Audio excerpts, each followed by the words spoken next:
nanda wati kumai ni sambulo binaka na wale beserta dengan nanda unding kita kumai na VTFM sang talangan ni navo en singa binaka ni kuah kabang bimbi en nanda iwasin ngauna ni vakatawa na nanda da wetala noti na kera nda urungo di na irongo mai na vesa na ka mai nanda bulang iti ko na singa binaka ni nda na bambula sarveirna Mr. James Boni Turanga ni sa binaka. Andra binaka Maria wambula tsikuna sana itini kawana nonda bonolo manyo viti. Wabli minati ogina steseni viti FM kena dola tuna katumba anda tu mai tegu butale na Fiji Beta 7 series Maria. Mai launch taki na singa vida sauti singa bukululu maru mai tegu butaki ngona madho mingo na matai ni Fiji Beta mendola wana Fiji Beta kandabu 7s ena madho saranga mingo. Matata binaka kena ave kimni na ndo buti mai tegu ni singa ni ba matata kamanda James. Na Fiji Beta kandabu 7s tegu buti kuna singa lutulebu. Katsinga bitu ni singa barumbu katsinga walu ni singa kena singa baruai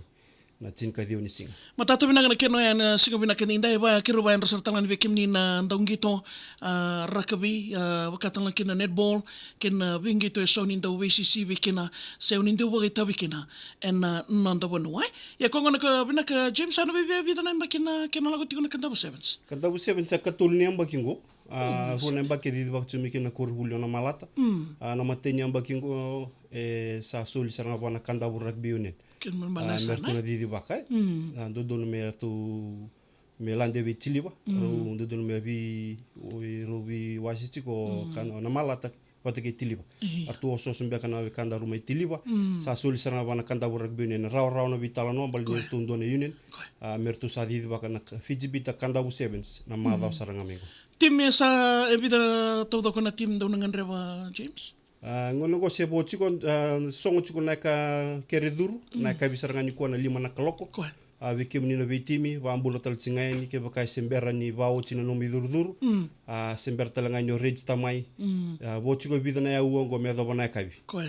Ni rage tamai na timi lebu.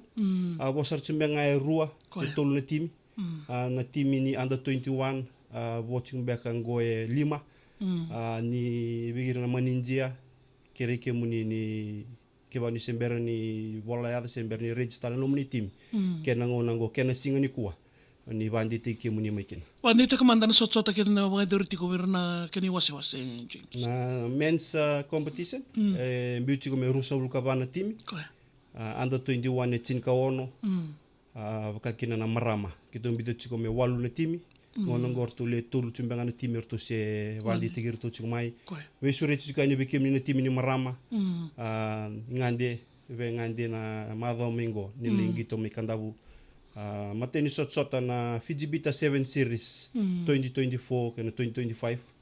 tebu tagi chiko mai kandabu na madho mingo nomdo dobi James ai dobi Maria sakami chika ngore na bekem ni na bekani na Facebook page sene bola mata ni VTFM ni rinrideki na registration flyer na ituba ke na price manje 5 dolu chiko ver na timini turanga sena mens 5 dolu vi ko nganga na finala runo dolu chiko vi ko lusi sena ranap virtu na under 21 bichingo rimen dolu 5 rau vi ko nganga o ko ranap vitu nandrau nandola virtu na marama bichiko vi kemi na marama dono dola bi ko wini bi ko nganga rana pe 5 $100. Na boleh besarkan mal-maler na ndoni beto ko na sarsara tikina bimbingo en bidan no ridrudur merna baro tikira to kan kina mado mengo. Vai sure tsika ni weekend to na esana baturango kandabu. Tikina diwa bamba de bamba to kala moni da ke moni ra. Ningole ni bali lebu li tokona no munitimi. Lebu talanga na timi beru sul wada na timi era ngole tsiko ni ngoi biti lebu. Wabnila valeu virtu na wekantu mai taubu mai nanronga na bosa tu mai ra erna biti mi gona matini ngin dolanga na sot maria sara tigo ngir-ngirian James ngore ruana karna leleki na ngori rabina kata mele sumai misata wina bil tu ni karu marna kau tanga menito tobi Guarda tu kono morto que to vina kata la wateni gona sarngito wat na tekena li sarsara lingito wat tekena sarsar sanjin merle sobir senge mateni ngona merle dalu ngortunga na sano kantabu merla ko sarangan merle sara pemandangan na enu bulum-bula kandabu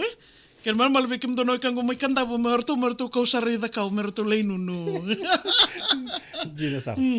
Na boleh sar ken man mal matatu binang ne ken ya bidan nam do ba bongo dona kambimbi James libro ngono do watarong ni onindo mai tal na takambale tanam ni sot ni rakabi. Kilani na ado may nakinangaw na ngo nakana na binakatingan ng mamam yan na tikina yan do baro tagatal to nga bakang bimbibir na ngandre mer na lay buken kin Jina sar bira rurua na timi be timi ra nangole tsukayani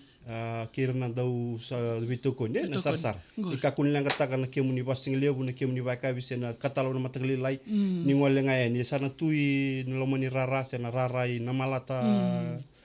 school ground na be stall asar na setup tu kina erna kena mi matanggal ngo tiu mi na mataglilay ado bandon ang bongil lebu na kena dolo tu na stall ni kakan satu toka ken ben bale bir na via stall erna stall sa cingang goran namba ni babra ni ge vitar taranga mekina nangai mbiti kemni okoya bir tu na komiti ni korbuli mana malata Portunga rabat sikuna be kambal tana stall ken na bulbul taki. Matatu bina kana kena ya bikim ni ndo boti kumaingo na indola ni Fiji Beta Sevens kanda wa iduriti ko boleh kan indo rombota na biasa na sotal na tikin na kila ni na matatu ni don merna kila na mandi na bikorin boli ani bosata na mandi na timi wakatal nga kena verna lewini timi ka na ver ngotal nga nisingani kwa. Bina kamaria kito be keria verna manindia na barumbi dek cikani na itu butu membeleta na wanga lebo na taro wata taro ko membeleta na wanga na bimbi uchi kon na buke lulu na kabi na sena bongi ni buke lulu madha mengo na be china kalo ko bimbi uchi ko kina na kele chuka ni kanda bu na matakle le da ni lutu lebu na be o dio mbeka na kalo sana tegu uchi ko na ngito chuko na tu na orto na committee me na boy na matakle lai na kenan dola na sota na lesu mai uchi na ngito na Singapore ruai singa tambu tolu meka na kalok sana mbimbi talemayo kandabu na lisu talemayo suwa sandina na wanga na gandare babini bina atsigo wana kambani na gandar shipping wakakina na boso George Gandar lebu ngona do suli tsiko na special rate kitu wara katsingona kena madal mena ngai tambay ni na iwola mata ni Fiji Beta kandabu 7 semera rida na be timi to matata na kena ya bina bole besar James ke ken melmal kena baka to ya mangai kelen na mata kada dani mata ni sigin sota o nanro nga sanga me bako ko yang rot ko ni na lomani wanga Zina sar to be bondongan dir to sapa ko yang rot yani wo ma protuani sember ni taunga ni sa taksar kana gitu ma bina bole besar James na ndotal na tikina bande tagi kina berman india nandone sa tubutua bunga kita bita talsiko membaleta ngana kawai chiko membaleta na wainga ngani biba matintaki na be Fiji Beta lebu na Fiji Beta 7 sa tournaments sana bituki na ndona concept bo ndona policy bo na kena batambuye na wainga ngani biba matintaki hartone chiko no visa na kena ngarabi chiko ngona ngai sana tombo kina ndona ndongito sindona official ndona manager sana coach ena lomani rara sana singini gitu na timi saranga e tombo kine ya erto sana disqualify tegi me wana tulmale au binata mo na vandia takara ni bikem ni na be maninjia vandre tegi rawir na dongito na kawai tiko mai wana tambada daga ni obisa wakakina na kanda burak biune noroto kaule utsi noroto thim le utsi ko mai na gito na bonwa kap me do utsi ko mini na say no to drugs au besureti ni bikem ni na be korkor na sano baturango kandabu ni ngoleni na singa ni gito na singa lutule warumbo kena waruai na mava saranga mingo mate chiku ni ngona chiku ni tubu ni committee ndona kalio ndona surprise tu na barotaka membali chiku na kena dola na sot ni Fiji Beta 7 series namba kingo runundul rusul ka ba kena runundul rusul kalim pabni bina kalio kena kampanye na Paradise Beverage Fiji Beta na norto vito konitale do tala namba ki ndona tunuman chika roke tsuna tunuman wa bini na bale una norto vito ko nchiko ana hukuni asano kandabu na hukuni kandabu rugby ne